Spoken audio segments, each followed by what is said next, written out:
Hi friends, ഇന്ന് റിഷാദ് എഴുതിയിരിക്കുന്നതിൻ്റെ മേലേക്ക് കിടക്കാം. മാഡം, എൻ്റെ പേര് റിഷാദ്. പേര് സാങ്കല്പികമാണേ. എനിക്കിപ്പോൾ 26 വയസ്സുണ്ട്. എൻ്റെ കല്യാണം കഴിഞ്ഞിട്ട് 1 വർഷമായി. എൻ്റെ ബാപ്പ ഒരു 10 വർഷത്തിന് മുമ്പ് മരിച്ചു പോയതാണ്. ഉമ്മയാണ് എന്നെ വളർത്തിയത്. എനിക്ക് ഒരു അനിയത്തിയുമുണ്ട്. പിന്നെ ഞങ്ങൾ സാമ്പത്തികമായി നല്ല സെറ്റിൽഡായ ആളുകളാണ്. അതുകൊണ്ട് വലിയ ബുദ്ധിമുട്ടുകളൊന്നും ഉണ്ടായിട്ടില്ല. തൊട്ടടുത്ത് തന്നെ ബന്ധുക്കളെല്ലാമുണ്ട്. എനിക്ക് 22 വയസ്സായപ്പോൾ മുതൽ അവർ കല്യാണം ആലോചിക്കുന്നതാണ്. എത്രയും പെട്ടെന്ന് കല്യാണം കഴിക്കണമെന്നായിരുന്നു അവരുടെ ആഗ്രഹം. പക്ഷേ എനിക്കിഷ്ടമല്ലാത്തതുകൊണ്ടാണ് ഇത്രയും നാളും നീണ്ടുപോയത്. ഇതിനിടയ്ക്ക് 2 വർഷം ഞാൻ ഗൾഫിൽ പോയിരുന്നു. കുറേയധികം ബന്ധുക്കൾ അവിടെ ഉണ്ട്. ജോലിക്കൊന്നും ഒരു പ്രശ്നവുമില്ല. അവിടെ നിന്ന് തിരിച്ചു വന്ന ശേഷം ഉമ്മ നിർബന്ധം പിടിച്ചു, എടാ നീ കല്യാണം കഴിച്ചേ പറ്റുകയുള്ളൂ എന്ന്. ഇതിനു മുമ്പ് ഞാൻ വിചാരിച്ചിരുന്നത് പെണ്ണ് കിട്ടുന്നത് വളരെ ഈസിയാണ്. കാണാൻ കൊള്ളാവുന്ന ആണൊരുത്തിന് പോയി കഴിഞ്ഞ് കഴിഞ്ഞാൽ ഇഷ്ടംപോലെ പെണ്ണുങ്ങളെ കിട്ടുമെന്നായിരുന്നു ഞാൻ വിചാരിച്ചത്. പക്ഷേ 10 പെണ്ണുങ്ങളെ കണ്ടിട്ടും എനിക്ക് ഇഷ്ടപ്പെട്ടില്ല. അപ്പം എനിക്ക് മനസ്സിലായി, കല്യാണം കഴിക്കാൻ ഇത്തിരി പാടാണ്. ഇനിയിപ്പം സൗന്ദര്യമില്ലാത്തൊരു പെൺകുട്ടിയുമായി അഡ്ജസ്റ്റ് ചെയ്യേണ്ടി വരുമോ എന്ന് എനിക്ക് പേടിയുണ്ടായിരുന്നു. അങ്ങനെ 18ാമത്തെ പെണ്ണുകാണലാണ് എനിക്ക് ഇഷ്ടപ്പെട്ടൊരു പെൺകുട്ടിയെ കണ്ടത്. ആ പെൺകുട്ടി ഞാൻ വിചാരിച്ചതിനേക്കാൾ സുന്ദരിയായിരുന്നു. 2 പെൺകുട്ടികളാണ് ആ വീട്ടിലുള്ളത്. ഭാര്യയും ഭാര്യയുടെ സഹോദരി, അത് മൂത്ത സഹോദരിയാണ്. അവർ വിവാഹബന്ധം പിരിഞ്ഞതാണ്. കുട്ടികളൊന്നുമില്ല. അവരും ആ വീട്ടിലുണ്ട്.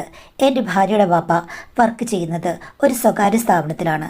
അതാണ് ആ വീട്ടിലെ സിറ്റുവേഷൻ. ഭാര്യയും ഭാര്യയുടെ ചേച്ചിയും ഉമ്മയൊക്കെ കണ്ടു കഴിഞ്ഞാൽ സഹോദരിമാരാണെന്ന് പറയും. അത്രയ്ക്കും ചെറുപ്പവും സൗന്ദര്യവും സാമ്യമുള്ളവരാണ് അവർ. എനിക്കാണെങ്കിൽ എൻ്റെ ഭാര്യയെ ഒത്തിരി ഇഷ്ടപ്പെട്ടിരുന്നു. പക്ഷേ എൻ്റെ വീട്ടിൽ ആ സമയത്ത് ഇത്തിരി പ്രശ്നമുണ്ടായിരുന്നു.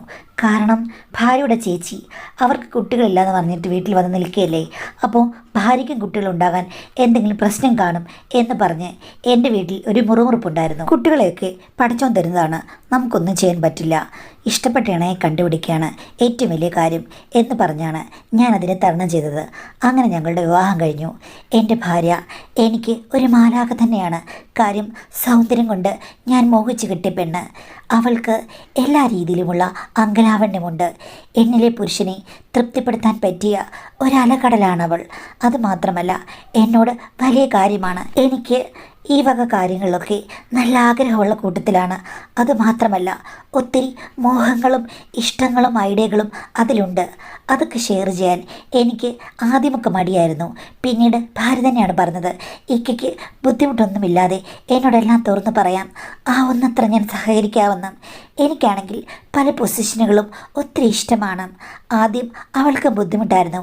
എങ്കിലും ഇക്കയുടെ ഇഷ്ടം എൻ്റെ ഇഷ്ടം എന്ന് പറഞ്ഞിട്ട് അവൾ എനിക്ക് വീഡിയോയിലൊക്കെ കാണുന്നത് പോലെയുള്ള പല സഹകരണ മനോഭാവങ്ങളും എന്നോട് പ്രകടിപ്പിക്കുന്നത് കൊണ്ട് ഞങ്ങളുടെ ദാമ്പത്യം ആദ്യത്തെ 1 മാസം കൊണ്ട് തന്നെ നന്നായി പുഷ്പിച്ചു. പിന്നെ അതുമാത്രമല്ല, ഞാൻ ദൂരെ നിന്ന് വന്നിട്ട് വീട്ടിലേക്ക് കയറുമ്പോഴില്ലേ അവൾക്ക് എന്നോട് വല്ലാത്തൊരു ഇഷ്ടമാണ്. പെട്ടെന്ന് തന്നെ എന്നെ വിളിച്ചുകൊണ്ട് പോകും. അവൾ തല കറക്കി എനിക്ക് സ്നേഹം പകർന്നു നൽകാൻ മിടുക്കിയായിരുന്നു. അതൊക്കെ എൻ്റെ ഭാര്യയിൽ കാണുന്ന അത്യുന്നത സ്നേഹത്തിൻ്റെ ലക്ഷണങ്ങളായി എനിക്ക് തോന്നി. അതുകൊണ്ട് ഞങ്ങൾ കൂടുതൽ അടുത്തതേയുള്ളൂ. ഭാര്യയുടെ വീട്ടിലേക്ക് അടിക്കടി പോകുന്നതും അവിടെ താമസിക്കുന്നതും എൻ്റെ ഉമ്മയ്ക്ക് ഇഷ്ടമല്ല. ഇടയ്ക്കിടയ്ക്ക് പറയും അവിടെ ഒരു ദിവസത്തിൽ കൂടെ നിൽക്കരുതെന്ന്. ഞാൻ ഒരു ദിവസം എൻ്റെ ഉമ്മയോട് ചോദിച്ചു, ഉമ്മ എന്താ എങ്ങനെ പറയുന്നതെന്ന്. അതെ, അവിടെ കടിച്ചാൽ പൊട്ടാത്ത പ്രായത്തിലുള്ള 2 പേരുണ്ട്. ഉമ്മ എന്താ എങ്ങനെ പറഞ്ഞത്? അവിടെ ഉള്ളത് എൻ്റെ അമ്മായിമ്മയും എൻ്റെ ഭാര്യയുടെ ഇത്തയുമല്ലേ? ഉമ്മ പറയും, ആ ഇത്തയും അമ്മായിമ്മയും. എടാ, ആ 2 പെണ്ണുങ്ങൾക്കും എന്തൊക്കെയോ നല്ല പ്രശ്നങ്ങളുള്ളതാണ്. എന്ത് പ്രശ്നം ഉമ്മ? നിനക്കൊന്നും പറഞ്ഞാൽ മനസ്സിലാകില്ല. നിൻ്റെ സുന്ദരിയായ ഭാര്യയെ കണ്ടു കഴിഞ്ഞപ്പോഴേക്കും നീ അങ്ങ് മയങ്ങി നടക്കുകയല്ലേ. അവളുമാർ 2 പേരും ഒട്ടും ശരിയല്ല. അവിടുത്തെ ബാപ്പയെ നീ ശ്രദ്ധിച്ചിട്ടുണ്ടോ? അങ്ങേര് ഒരു കഴിവുമില്ലാത്തൊരു മൊണ്ണാക്കനാണ്. ഇവളാണെങ്കിൽ സ്വന്തം ഭർത്താവിനെ കളഞ്ഞിട്ട് അവിടെ വന്ന് നിൽക്കുന്നു. തള്ളയും മോളും കൂടെ അവിടെ ആകെ കൂടി കുളമായ അന്തരീക്ഷമാണ്. സത്യം പറഞ്ഞാൽ ആ വീട്ടിൽ നിന്ന് പെണ്ണെടുക്കാൻ എനിക്കൊരു താല്പര്യമില്ലായിരുന്നു. പിന്നെ നിനക്ക് ഈ സുന്ദരിക്കോതെ മതിയെന്ന് വിചാരിച്ചുകൊണ്ടാണ് ഞാനങ്ങ് സമ്മതിച്ചത്. അവളെന്തായാലും അടങ്ങൊതുങ്ങി നിൽപ്പുണ്ട്. പക്ഷേ കണ്ണിനെ കയം കാണിക്കരുതെന്നാണ്. ആ വീട്ടിലെ 2 പെണ്ണുങ്ങളുടെ അടുത്ത് നീ പോയി നിന്നാലും നിൻ്റെ ഭാര്യ പോയി നിന്നെന്ന് പറഞ്ഞാലും നിൻ്റെ ദാമ്പത്യം കൊണ്ട് നശിച്ചു പോകും. ഉമ്മ എന്തൊക്കെയാണ് പറഞ്ഞത്? അവരെൻ്റെ ഉമ്മയും സഹോദരിയും പോലെയല്ലേ? അതുമാത്രമല്ല, എൻ്റെ ഭാര്യ ഇത്രയും കാലം അവിടെ വളർന്നല്ലേ. അവൾക്ക് എന്താ കുഴപ്പം? അവളുടെ സ്വഭാവം നല്ലതാണല്ലോ. ആ നല്ലതാണോ ചീത്തയാണോ, വേലി ചാടുമോ, കുറ്റിയുടെ മേളിൽ കയറുമോ എന്നൊക്കെ പിന്നെ അറിയാം എന്ന് പറഞ്ഞ് ഉമ്മ ഹാർഷായിട്ടാണ് സംസാരിക്കുന്നത്. എനിക്ക് ഒട്ടും മനസ്സിലായില്ല. പിന്നെ കൂടുതൽ കിടന്ന് ബഹളമുണ്ടാക്കി എൻ്റെ ഭാര്യയെ കൂടെ അറിയിക്കണ്ടല്ലോ എന്ന് വിചാരിച്ച് ഞാൻ ഒന്നും മിണ്ടിയില്ല. എങ്കിലും ഉമ്മ പറയുന്നത് ഞാൻ അനുസരിച്ചു. അധിക ദിവസമൊന്നും ഞാൻ അവിടെ പോയി നിൽക്കാറില്ല.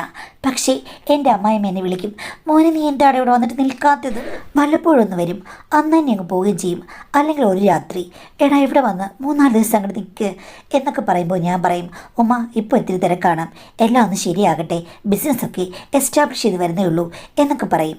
അതൊക്കെ കേൾക്കുമ്പോഴേക്കും പുള്ളിക്കാരി നീ നിൻ്റെ കെട്ടിയവളും കൂടെ കറങ്ങി നടക്കുന്നൊരു കുഴപ്പമില്ല, ഇവിടെ വരാൻ മാത്രം കുഴപ്പം എന്ന് പറയും. എൻ്റെ ഉമ്മ പറഞ്ഞതിൽ കുറച്ചൊക്കെ ഭാര്യം കേട്ടിട്ടുണ്ട്.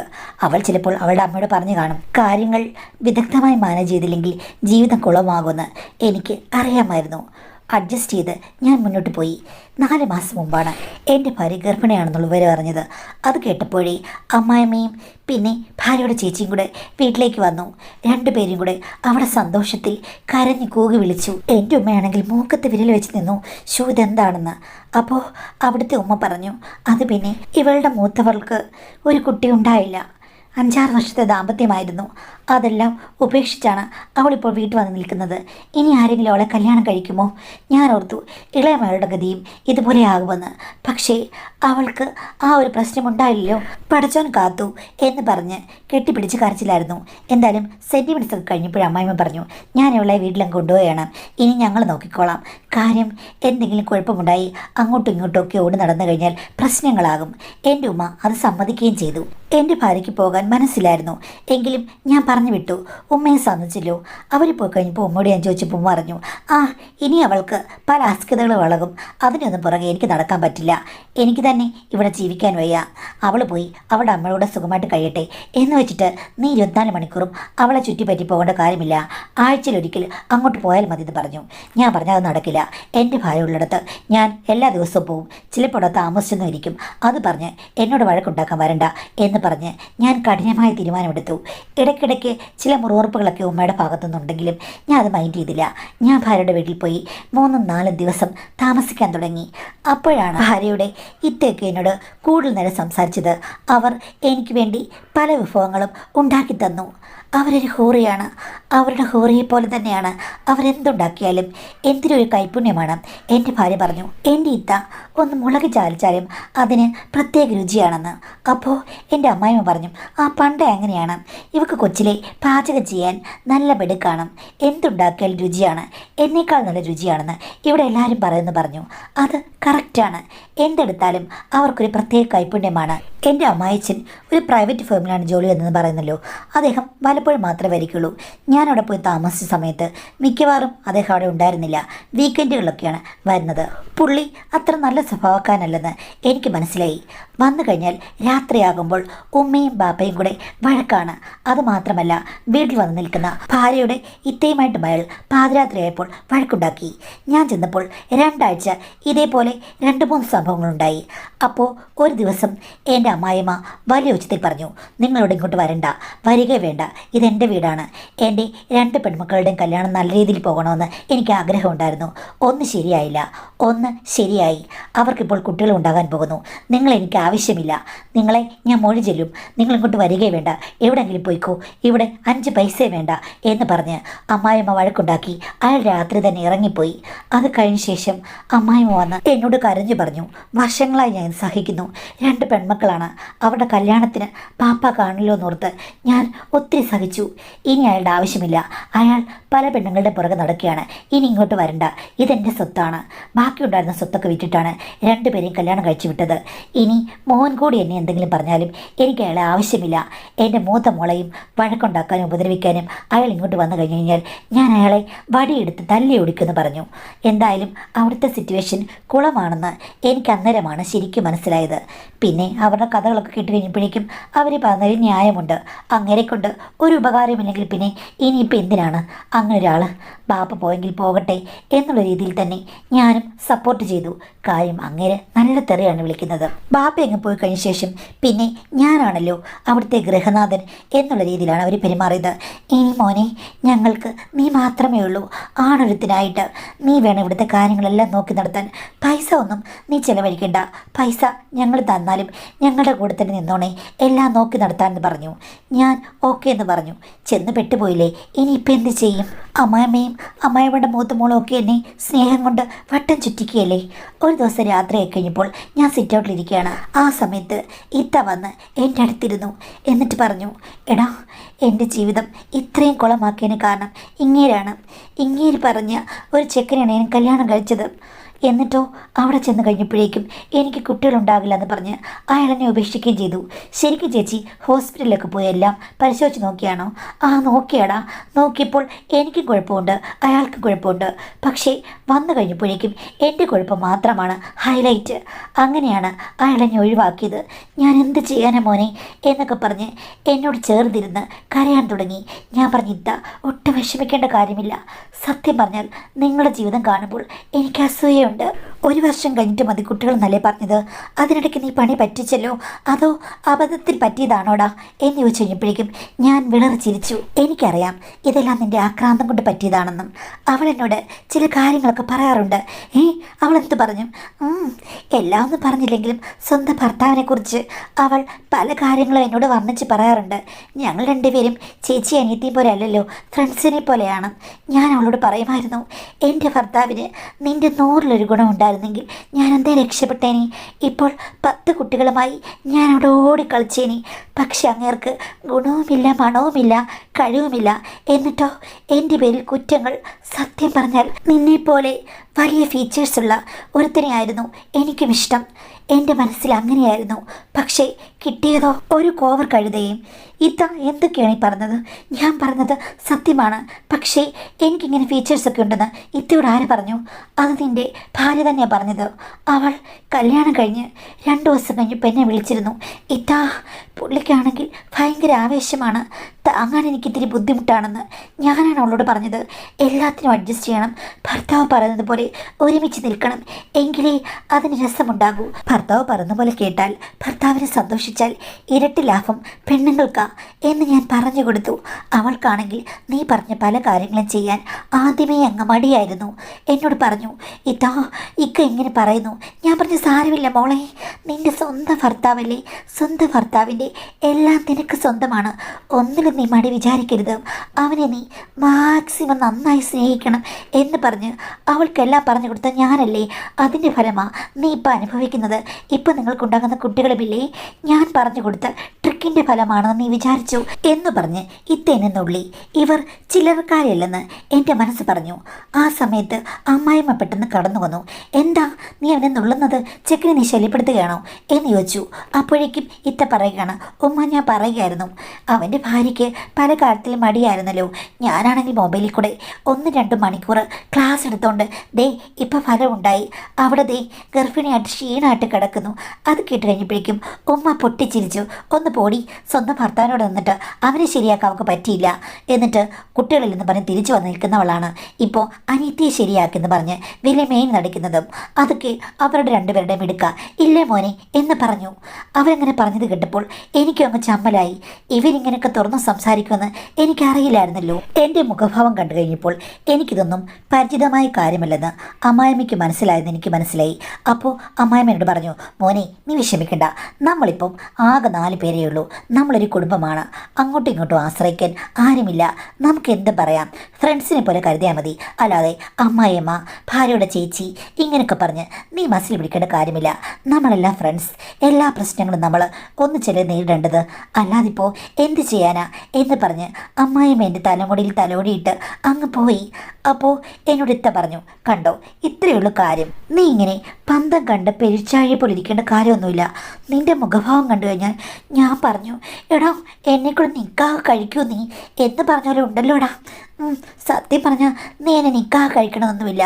പക്ഷേ അവൾ പറഞ്ഞ് മോഹിപ്പിച്ച കാര്യങ്ങളൊക്കെ ഒന്ന് കയറി ഇറങ്ങി പോയെങ്കിലെന്ന് എനിക്ക് ആഗ്രഹമുണ്ട് എന്ന് പറഞ്ഞ് എൻ്റെ തോളിൽ ഒരു തള്ളു തള്ളിയിട്ട് പുള്ളിക്കാരി പെട്ടെന്നങ്ങ് പോയി. ഇവരെന്താ പറഞ്ഞത്, ഇവരെന്താ ഉദ്ദേശിച്ചത് എന്ന് ഞാൻ ആലോചിച്ച് നോക്കി കഴിഞ്ഞപ്പോഴേക്കും ഞാൻ ഞെട്ടിപ്പോയി. ഇതിനെല്ലാം കാരണക്കാരി എൻ്റെ ഭാര്യയാണ്.